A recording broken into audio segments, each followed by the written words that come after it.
On ne réalise pas à quel point la confiance est une matière fragile, jusqu'à ce qu'on la serre trop fort entre les doigts. Abidjan, fin de saison sèche. Les feuilles dansent paresseusement dans les allées sablonneuses de Cocody Ambassade. Le soleil est cruel, même pour un homme comme Olivier Kouassi, pourtant habitué aux chaleurs les plus dures de la vie. Assis dans son fauteuil en cuir noir face à la large baie vitrée de son salon, il fixe la ville qui s'étale au loin comme un mirage de prospérité. Son regard ne porte plus sur les tours du plateau. Il est tourné vers quelque chose de plus profond, une idée, un soupçon, une douleur plus intime que ses anciennes crises cardiaques. « Elle ne m'aime plus », murmura-t-il, à peine audible, comme s'il craignait d'entendre cette vérité à voix haute. Depuis plusieurs mois, Olivier ressentait que quelque chose avait changé. Nadège, sa femme, ne posait plus ses mains sur lui comme avant. Son rire sonnait faux. Et surtout, il y avait ces silences. Pas ceux qui apaisent, mais ceux qui grattent l'âme comme des griffes sur un mur peint. Elle ne dormait plus contre lui. Ses bras étaient devenus frontières. Son regard, un couloir sans lumière. La veille encore, alors qu'elle sortait de la douche, il l'avait surprise. Téléphone en main, un murmure suspendu au coin des lèvres. « Ah, il ne tiendra plus longtemps. Il est déjà presque mort. » La phrase l'avait giflé. Pas par son contenu, mais par la familiarité du ton. On ne parle pas ainsi d'un mari malade. On parle ainsi d'un vieil obstacle qu'on attend de voir tomber. Olivier s'était figé, debout dans l'ombre du couloir, cœur battant. Il avait suffoqué, non pas à cause de sa maladie, mais parce que cette voix ne contenait ni peur ni tristesse. Juste de l'attente. Ce soir-là, il n'avait rien dit. Il s'était contenté de sourire comme il savait si bien le faire. Ce sourire de ceux qui ont vu la mort de près, mais qui préfèrent encore souffrir que confronter. Mais ce sourire, cette nuit-là, il portait une décision. Quelques jours plus tard, dans une salle privée d'une clinique de San Pedro, un médecin de confiance refermait discrètement un dossier médical. Tout était prêt. Le rapport indiquera un infarctus massif, mort survenue à 3h14 du matin. Crise aiguë, transport impossible, annonça calmement le médecin en repliant les papiers. Pas de photo, pas de cercueil ouvert, enterrement rapide, comme convenu, confirma Olivier d'un ton neutre, presque absent. Il ne tremblait pas, il n'était pas fou, pas paranoïaque, juste fatigué d'attendre que la vérité vienne d'elle-même. Il voulait savoir, une fois pour toutes. C'est ainsi qu'il simula sa propre mort. Dans l'ombre, il avait tout prévu. Un testament mis à jour contenant une clause spéciale. Si une quelconque tentative de manipulation ou de falsification intervient dans les 40 jours suivant ma mort, l'intégralité de mes biens sera gelée et une enquête déclenchée. Mon notaire a pleine autorité de jugement à cet effet. Une clause qu'il n'espérait jamais activer. Mais une clause nécessaire. Il avait loué un petit appartement meublé à Cocody en grès, sous un faux nom. 2 caméras dissimulées dans la maison familiale, reliées à une tablette, lui permettraient de voir, entendre, comprendre. Et il allait voir. Le jour de l'annonce officielle, Nadège tomba au sol. Les médias filmèrent. Les réseaux sociaux relayèrent. Nadège Kouassi, veuve du puissant homme d'affaires Olivier Kouassi, s'effondre de douleur. Une icône de discrétion et de dignité, titrait Abidjan News. Olivier regardait les images en boucle depuis sa cachette. Il voulait y croire. Vraiment. Peut-être s'était-il trompé. Peut-être qu'elle souffrait. Mais le lendemain, 7h32 du matin, caméra intérieure, elle était en peignoir, tasse de café à la main, appelant la banque. « Bonjour. Oui, c'est bien moi. Madame Kouassi Nadège. Oui, je voudrais parler à la direction sur les comptes conjoints. Il est décédé... Oui.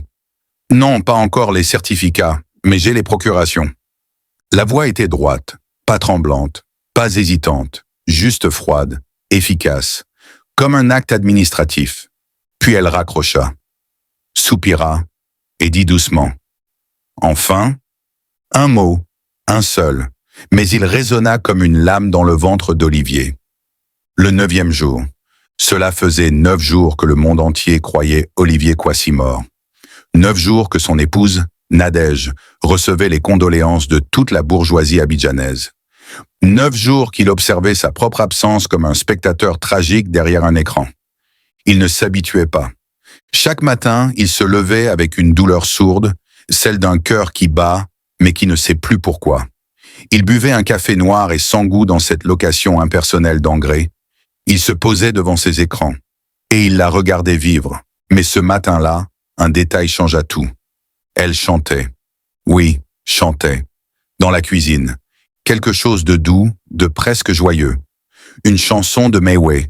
Il la reconnaissait. Une chanson qu'elle n'avait plus fredonnée depuis des années. Et puis il la vit se maquiller, lentement, soin après soin, lèvres brillantes, lignes nettes, regard prolongé dans le miroir. Elle n'allait pas recevoir de visiteurs de deuil. Elle allait quelque part important. Il quitta son appartement sans réfléchir. Il attrapa ses lunettes teintées, une casquette sombre, un jean sobre. Dans le taxi, il donna des instructions simples. Suivez ce véhicule sans le coller. Gardez vos distances, mais pas trop. Le chauffeur, un jeune homme silencieux, acquiesça d'un signe de tête. La Mercedes noire de Nadège roulait paisiblement dans les avenues ombragées de Cocody. Puis elle bifurqua vers la zone portuaire, et enfin vers zone 4. Là où les bars discrets, les immeubles anonymes et les amours cachés cohabitent en silence. Elle se gara devant un immeuble beige sans enseigne. Elle descendit, élégante, parfaitement droite sur ses talons. Un foulard ivoire sur les cheveux, un sac en bandoulière en cuir noir. Elle entra sans regarder autour d'elle, sans hésitation. Le bâtiment avait cet aspect discret qu'on ne remarque jamais, mais que seuls ceux qui y ont déjà été savent retrouver les yeux fermés. Olivier resta dans le taxi.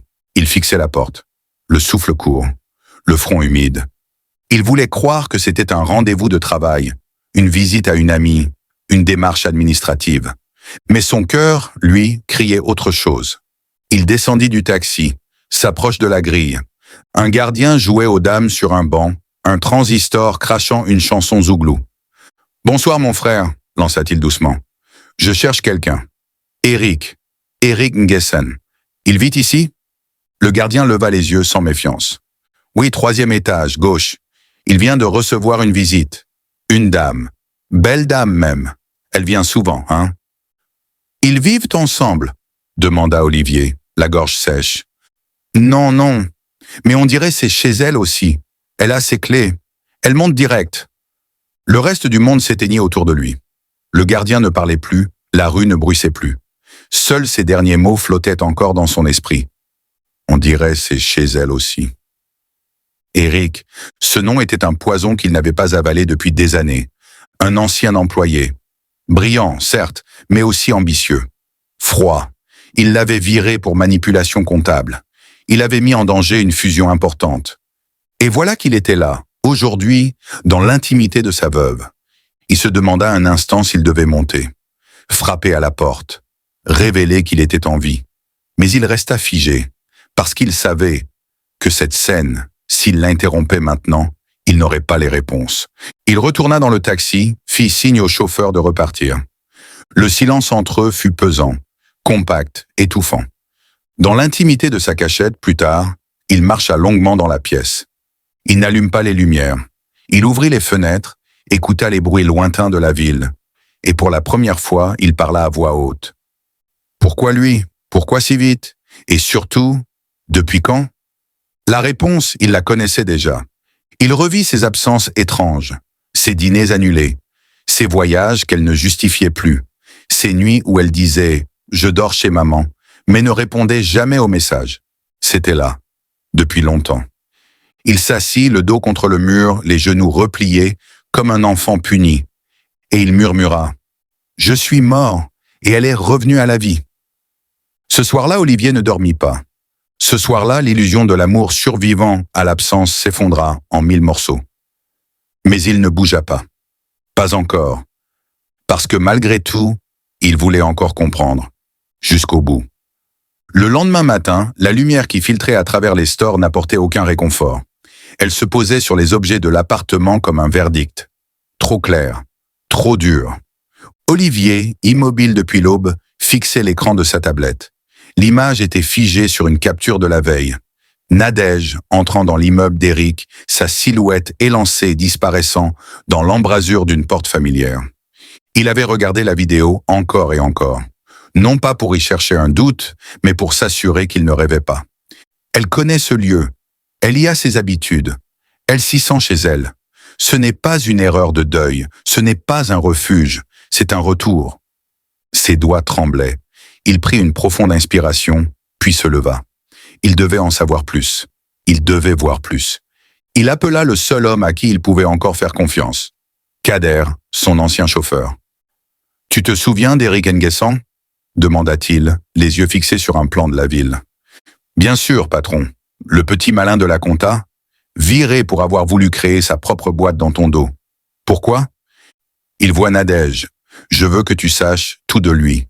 Où il vit, ce qu'il fait, avec qui il parle, combien il gagne, et ce qu'il veut, discrètement. » Kader ne posa pas de questions. Il comprenait.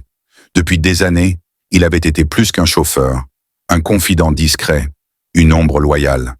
Dans les jours qui suivirent, les révélations arrivèrent, une à une, chacune plus insupportable que la précédente. Éric gérait aujourd'hui un cabinet de conseil stratégique. Officiellement, il aidait les petites et moyennes entreprises à optimiser leurs finances. Officieusement, il vivait au-dessus de ses moyens, avait des liens troubles avec des agents immobiliers véreux et fréquentait les milieux louches de la Riviera Palmeraie. Il avait été vu à plusieurs reprises avec Nadège à l'hôtel Onomo. À chaque fois, elle portait des lunettes noires et signait les factures sous un faux nom. Une nuit, Olivier reçut une vidéo, envoyée par Kader. On y voyait Nadège dans un petit restaurant discret. Elle riait, elle buvait du vin, elle tenait la main d'Éric, et surtout, elle parlait. Il ne m'a jamais vu vraiment. Olivier, il m'aimait, mais à sa façon, possessif, silencieux, absent. Je ne pouvais pas respirer dans ce mariage. Tu aurais pu partir, répondit Éric calmement. J'ai essayé, 2 fois. Il a fait pression sur ma famille. Il m'a coupé de mes amis. Tu sais comment il est. Il contrôle tout, jusqu'à mes silences. Olivier baissa la tablette. Son souffle se fit court. Il n'avait jamais entendu Nadège parler de lui ainsi. Il n'avait jamais imaginé qu'elle le craignait. Non, ce n'était pas possible. Il l'avait aimé. Il lui avait tout donné. Mais soudain, une fissure s'ouvrit en lui. Et si c'était vrai? Et si, en voulant la posséder, il l'avait étouffée? Et si elle ne le trahissait pas, mais s'en libérait? Il resta longtemps là, assis sur le bord du lit, incapable de bouger. Sa colère s'était figée. Son chagrin aussi. Ne restait que le doute inversé. 2 jours plus tard, il vit Nadège assise dans le salon, seule, regardant une photo de 2. Elle souriait faiblement. Puis elle prit une feuille de papier et écrivit quelque chose. Une lettre? Elle la glissa dans un tiroir, puis reprit ses activités. Olivier comprit que ce qu'il avait déclenché allait bien au-delà d'un test. Il ne verrait plus jamais cette femme comme avant. Elle n'était plus l'épouse, ni la trahison. Elle était une étrangère, qui avait peut-être, elle aussi, ses vérités. Mais une chose était sûre, elle ne savait toujours pas qu'il était en vie. Et tant qu'elle agirait sans le savoir, elle serait elle-même. Alors il continua de regarder. Pas par vengeance, par besoin. 18e jour. Depuis près de 3 semaines, Olivier vivait dans une réalité parallèle. Observateur muet d'une vie qu'il pensait avoir bâtie avec amour, mais qu'il découvrait désormais vide de sa présence. Chaque jour, Nadège poursuivait une routine de femme nouvellement libérée, gestion des biens, courrier au notaire, rendez-vous confidentiels et parfois, longue pause au salon de la villa, à relire des documents qu'Olivier reconnaissait. Des papiers qu'elle n'aurait jamais dû avoir. C'est un matin d'orage que la tempête explosa réellement. Kader arriva plus tôt que d'habitude, les traits tendus. « Patron, j'ai vu quelque chose. J'ai cru qu'il fallait vous le montrer. » Il tendit une clé USB. Olivier ne parla pas. Il l'inséra dans sa tablette, cliqua. Une vidéo floue s'ouvrit, filmée discrètement. Nadège dans le bureau du notaire. Éric à ses côtés. Elle déposa une enveloppe. Voici le document. Il a été écrit à la main, peu avant son départ pour San Pedro. Il me l'a confié en main propre. Le notaire prit le papier avec précaution. Il le lut silencieusement. Une donation universelle, signée. Mais je ne reconnais pas cette calligraphie. Il écrivait comme ça quand il était fatigué. Je l'ai vu moi-même rédiger ce mot. Le notaire fronça les sourcils. Madame Kouassi, ce document est suffisant pour introduire une procédure de reconnaissance, mais pas pour débloquer quoi que ce soit immédiatement. Je vais devoir transmettre pour vérification. Je comprends, répondit-elle avec calme. Mais Olivier perçut le tremblement contenu dans sa voix. Olivier se leva. Il n'avait pas bougé depuis des heures. Il regardait ses mains. Elles tremblaient. Elle avait falsifié un document, ou permis qu'il soit falsifié. Elle était donc bien impliquée dans quelque chose de plus grave que l'oubli. Dans les jours suivants, Éric poussa plus loin. Il proposa à Nadège de vendre rapidement un terrain situé à Bingerville, terrain qui appartenait à une entreprise écran, encore légalement liée à Olivier. Elle refusa. Pour la première fois, elle haussa la voix.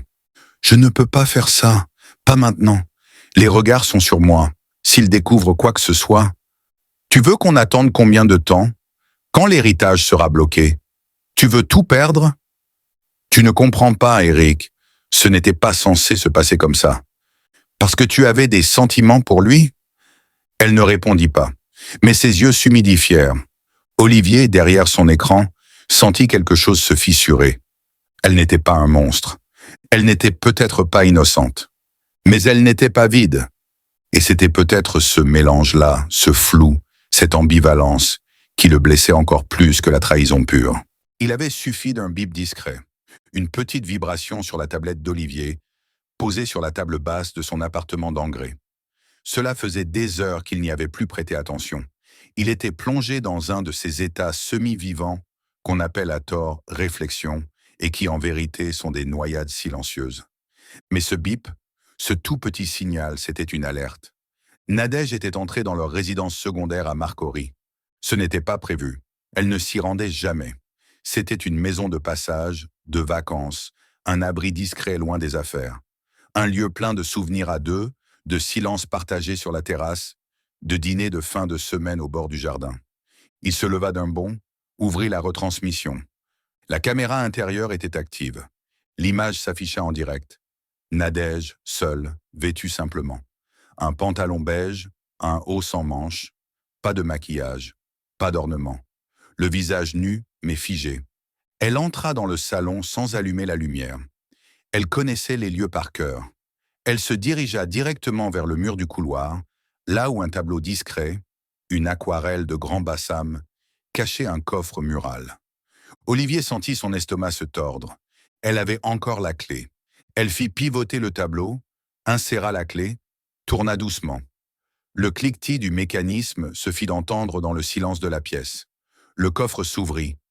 Elle en sortit un carnet noir, reliure simple, usé sur les bords. Son carnet, celui qu'il avait commencé à tenir lors de sa première chimiothérapie, où il notait ses pensées, ses cauchemars, ses désirs, des mots pour elle, des mots pour lui-même, un exutoire. Elle s'installa sur le fauteuil beige, s'éclaira d'une lampe latérale et commença à lire, page après page, lentement. Elle caressait parfois le papier du bout des doigts, parfois elle s'arrêtait, fermait les yeux, soupirait. Puis elle tomba sur une page qu'Olivier connaissait bien. Il l'avait écrite un soir d'insomnie, quelques semaines avant sa mort. « Si je pars avant d'avoir su ce qu'elle ressentait vraiment pour moi, alors cette mort sera inutile. » Elle la lut, 2 fois, puis ferma le carnet. Et quelque chose changea dans son regard. Elle se leva, marcha calmement jusqu'à la cheminée, l'ouvrit, chercha une boîte d'allumettes dans le tiroir du meuble TV. L'alluma, lança une première feuille dans l'âtre, puis 2, puis 10.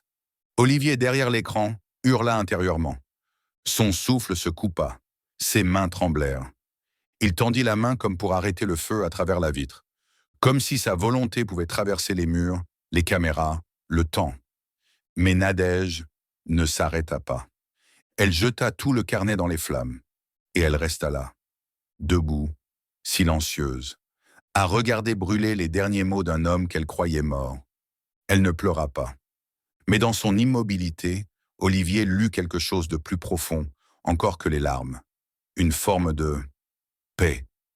Et cela, plus que le feu, lui déchira le cœur. Il resta devant l'écran bien après la fin de l'enregistrement. Le feu s'était éteint depuis longtemps, mais lui restait figé. Elle n'a pas brûlé le carnet pour cacher quelque chose. Elle l'a brûlé pour tourner la page, définitivement. Et à cet instant, pour la première fois depuis qu'il avait orchestré sa disparition, Olivier comprit qu'il ne pourrait jamais revenir en arrière.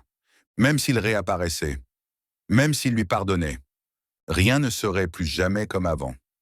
Quand on revient de la mort, ce n'est pas pour se venger, c'est pour voir qui a survécu à notre absence.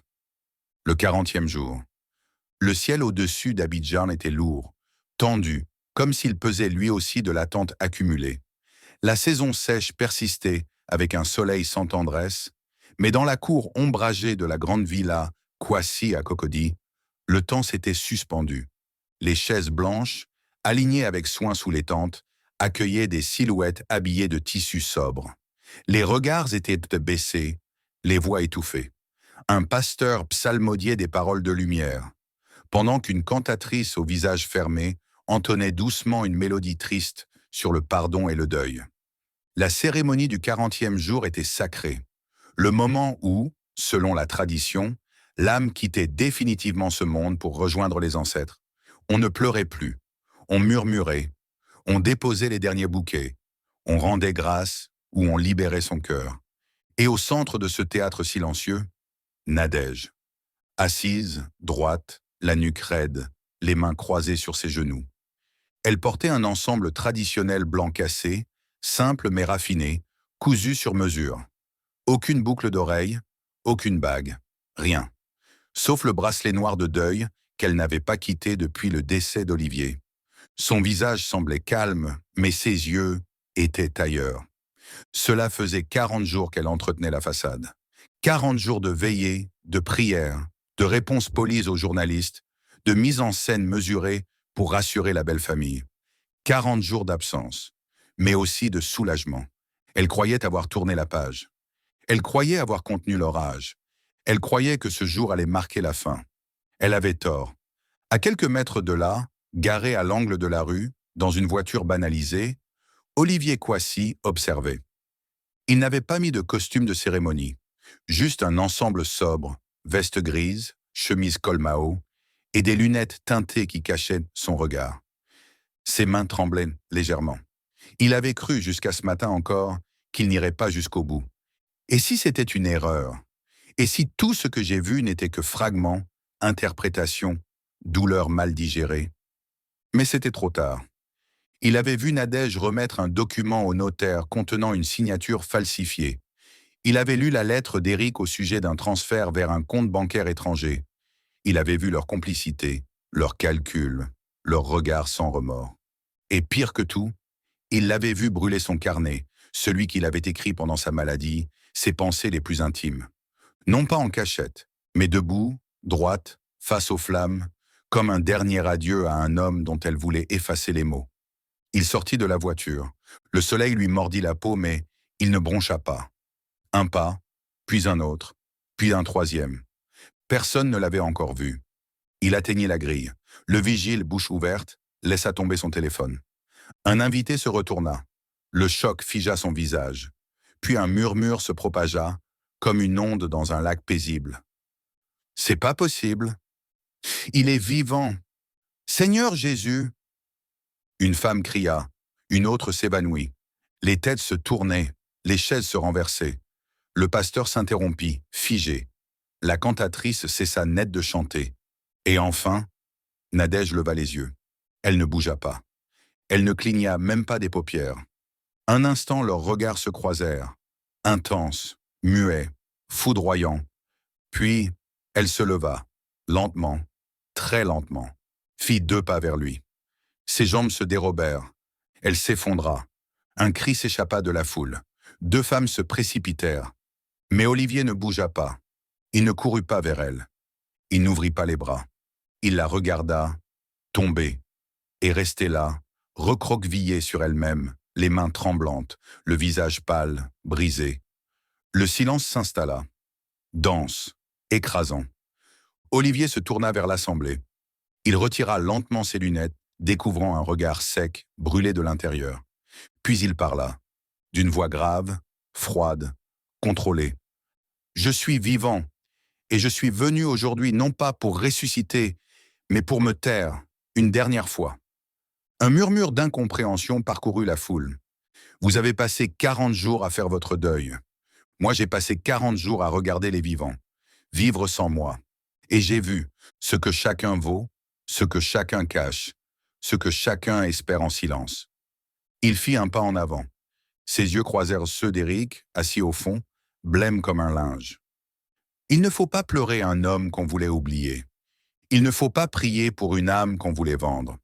Il ne faut pas faire semblant de pleurer, si c'est pour danser le lendemain. Le pasteur, incapable d'intervenir, baissa les yeux. Olivier termina. Je ne suis pas revenu pour réclamer, ni pour punir. Je suis revenu parce qu'un mort qui regarde les vivants mérite au moins une dernière vérité. Puis il tourna les talons, et le silence derrière lui hurla plus fort que tous les cris qu'il aurait pu provoquer. Il y a des jugements qui n'ont pas besoin de juges, parce que ce sont les silences, les regards et les souvenirs qui rendent le verdict. La maison était vide, ou peut-être l'était-elle devenue. Après le choc de la résurrection, après le cri muet de la foule, après le regard effondré de Nadège, tout s'était éparpillé. Les gens s'étaient retirés comme on fuit un incendie sans flamme. Il n'y avait pas eu de cri, pas de questions, juste un effondrement collectif, un malaise partagé, une vérité qu'aucun mot ne pouvait contenir. Olivier poussa doucement la porte du salon, la même qu'il avait franchie des centaines de fois, celle qui grinçait toujours légèrement, même après des années de rénovation. Et là, assise sur le canapé beige, les mains sur les genoux, le regard perdu, elle l'attendait. Nadège, sa femme, son étrangère. Elle ne pleurait pas, elle ne criait pas, elle attendait. Et cette attente, c'était peut-être la chose la plus sincère qu'elle lui ait offerte depuis longtemps. Il s'approcha lentement, puis s'assit en face d'elle. Silence. Un long, très long silence. Si long qu'il finit par faire mal aux oreilles. « Tu es vivant !» Elle ne l'avait pas demandé. Elle l'avait constaté, comme une évidence qu'elle refusait de transformer en question. Il ne répondit pas. Il la regardait seulement, longuement. Comme on regarde une vieille photo dont on n'est plus sûr des souvenirs qu'elle évoque. Depuis combien de temps? Il cligna lentement des yeux puis répondit « Depuis le début ». Elle acquiesça sans un mot, comme si elle l'avait toujours su, ou comme si une partie d'elle avait espéré se tromper. « Pourquoi ?» souffla-t-elle enfin. Olivier se pencha légèrement. Son ton restait calme, glacial. « Parce que je ne savais plus qui tu étais. Parce que ton silence me faisait plus peur que la mort. Parce qu'un jour je t'ai entendu dire à quelqu'un « Il ne tiendra plus longtemps ». Et je me suis dit « Il vaut mieux mourir une fois que 1000 fois dans le doute ». Elle ferma les yeux. « Tu m'as piégé. » Il haussa un sourcil. « Je t'ai révélé. Ce n'est pas pareil. » Elle se leva lentement, fit 2 pas vers la fenêtre. Le soleil se couchait derrière les murs de la cour. Les ombres dansaient sur le carrelage. « Tu m'as laissé seul, entouré de caméras, de mensonges, de doutes. » « Non, Nadège, c'est toi qui étais seul. Moi, j'étais dans le silence. J'attendais de voir qui tu devenais sans moi. » Elle se retourna brusquement. « Et tu as vu quoi ?» Il ne répondit pas tout de suite. Il regarda autour de lui. La pièce, les murs, les photos, ce qu'il avait laissé derrière. Puis il murmura. « J'ai vu une femme qui s'est libérée. J'ai vu une femme qui riait à nouveau. Une femme qui n'avait pas forcément tué son mari, mais qui ne voulait plus de lui dans sa vie. » Elle s'avança d'un pas. Les larmes montaient enfin. Mais ce n'étaient pas des larmes de culpabilité, ni même de chagrin. C'étaient des larmes de fatigue. « Je ne t'ai pas trahi, Olivier. J'ai juste arrêté d'avoir peur. Tu m'aimais, je le sais, mais tu m'aimais comme un homme qui veut garder, pas comme un homme qui veut comprendre. » Le silence retomba. Il fit plus de bruit qu'un orage. « Tu aurais pu partir. Et toi, tu aurais pu me parler, au lieu de mourir en cachette. On a tous les deux creusé ce trou. Et aujourd'hui, on s'y retrouve. Mais on n'a plus rien à s'y dire. » Il se leva, Son regard était vide, non pas de haine, mais de trop de tout, d'émotions ravalées, de phrases effacées, de blessures plus anciennes que cette trahison. Il avança vers la porte, puis s'arrêta. Sans se retourner, il dit « Je ne vais pas te poursuivre, je ne veux pas d'un procès ni de scandale. Je veux juste que ce qu'on a été repose en paix et que ce que tu es devenu te regarde en face. » Il ouvrit la porte. « Je te laisse cette maison et le silence qu'elle contient. » Puis il partit. Et elle resta là, debout, dans un salon devenu mausolée, le souffle court, les yeux vides, entourée de meubles, de murs, de souvenirs, et d'un amour mort une seconde fois. Parfois, la punition ne vient pas avec un jugement. Parfois, elle prend la forme d'un silence qu'on ne peut plus meubler. Le lendemain, la villa était vide, vraiment vide cette fois. Nadège marchait lentement à travers les pièces comme une revenante, pieds nus sur le carrelage froid. Les rideaux laissaient de passer une lumière fade, blanche, presque stérile. Elle n'avait pas dormi, pas mangé, pas pleuré. Elle avait seulement attendu que le silence parle. Mais il ne disait rien. Dans la chambre, le lit conjugal était encore défait. Le côté droit du lit était intact. Le sien, celui d'Olivier, froissé, était resté tel qu'elle l'avait laissé le jour où elle avait appris sa mort. Elle s'approcha, s'assit au bord, et enfin elle parla. « Tu étais là tout ce temps, et je ne t'ai pas senti. » Elle posa une main sur les draps, les caressa du bout des doigts, comme pour vérifier s'ils avaient gardé un peu de lui.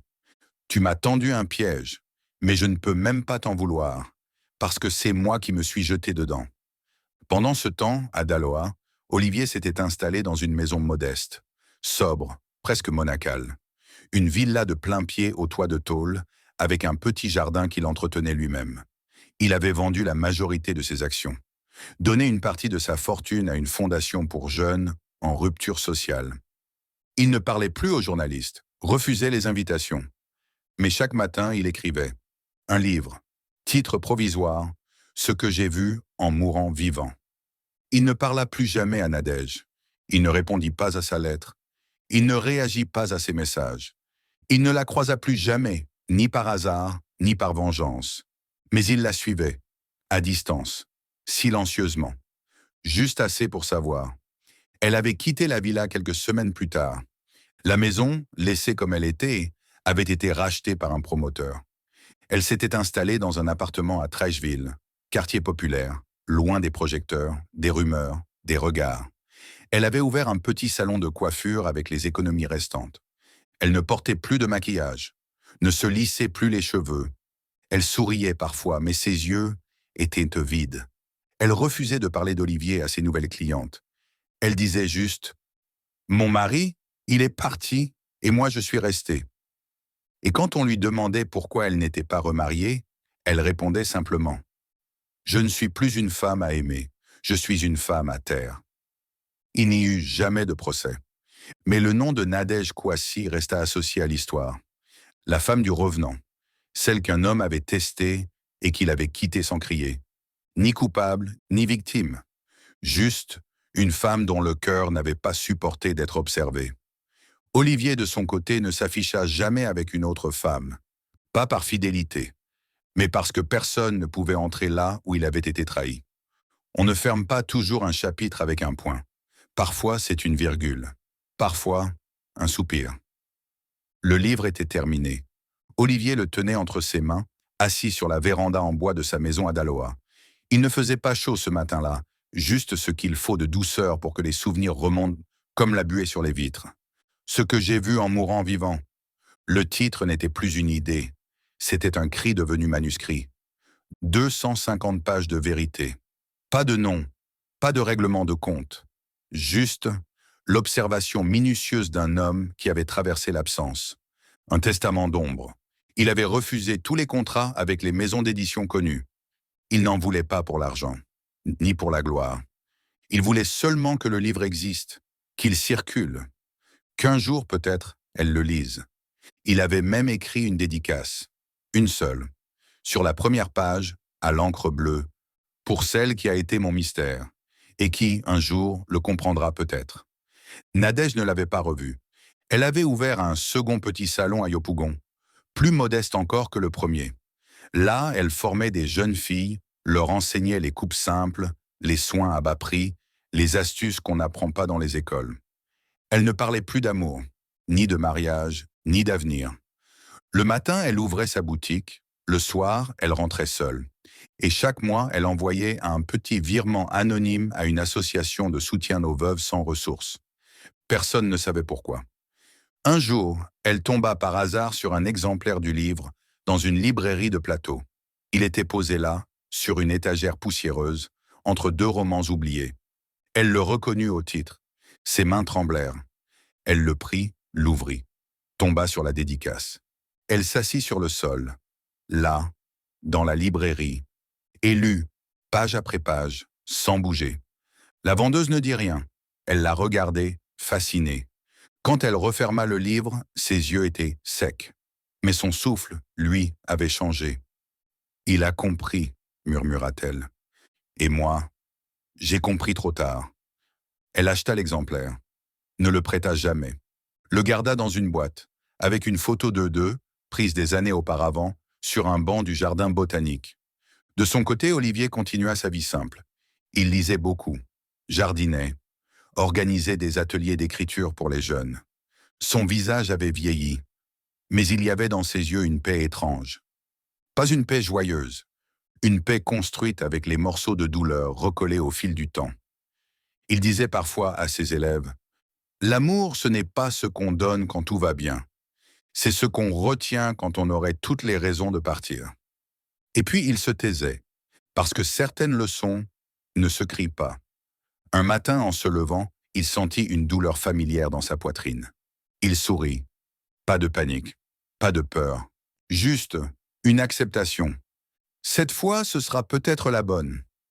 Il s'assit, ferma les yeux, et pensa à elle, à Nadège.